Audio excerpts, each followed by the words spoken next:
What fun you must have. Oh, it is I mean, great. there you are. And Paul O'Grady was the perfect person, wasn't he, to step into Cilla's shoes? So, he's so good at it. And he just balances. He keeps the audience happy in between takes. He keeps contestants happy. He's just so brilliant and so perfect at it. I mean, I watched last week's and people found love on last week's show as well, Wow, which is just amazing. So cute they were, this couple.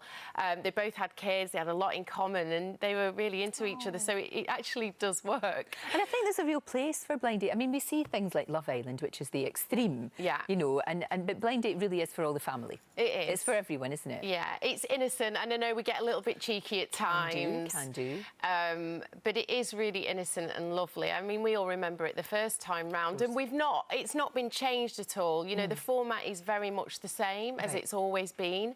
And it's just really friendly family fun, you know. No, it really is good. One thing I know that Cilla wanted to do would be to have gay couples on. Yeah. You know, gay people choosing one another. Yeah. And you guys have done that. Yeah, yeah. It was it's so fun and quite racy. When did you get the call? When did you know that? Because I guess you're our Graham.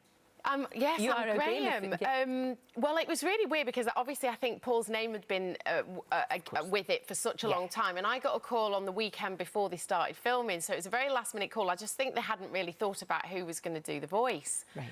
And then I got a phone call from Paul's agent saying, "Do you fancy it?" I was like, "Of course, I'd love to do it." I mean, it's such an iconic show. Yeah.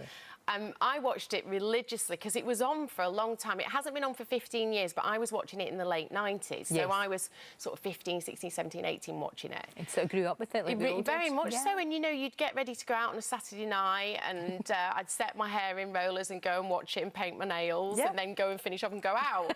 And that was the routine every Saturday. And I'd watch it with my parents, and it was just the whole thing.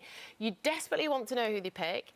You want to see their faces when the sliding wall goes back, and then you desperately want to see how they got on. It's just a brilliant show. It's a great format, great format. Yeah. Now, as well as working with Paul O'Grady, you're also working with another hilarious guy, Alan Carr. You and Alan Carr, you're doing a radio show. Yes, we're doing Radio 2 Saturday mornings from 10 till 1. It's Graham Norton's slot, usual slot, but he's away for the summer, and we've taken over.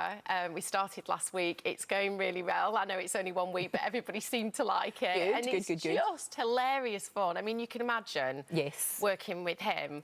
And we've worked together for quite a few years now, so we just feel like the band's back together. Oh, it's great. Yeah, we've got Owen Wilson on Saturday because of Cars 3, so that'll be really good and a fun show. But, you know, I like working with comedians. I just find them obviously hilarious. They're just quick-witted, so sharp, and I just really enjoy being around them. And also them. it can go in different directions. That's the thing. You think you're going one way and then they'll be off on a tangent, and you I'm just really go happy with that. Yeah, it's so nice to not feel so regimented with things, and it is very much ad-libbed.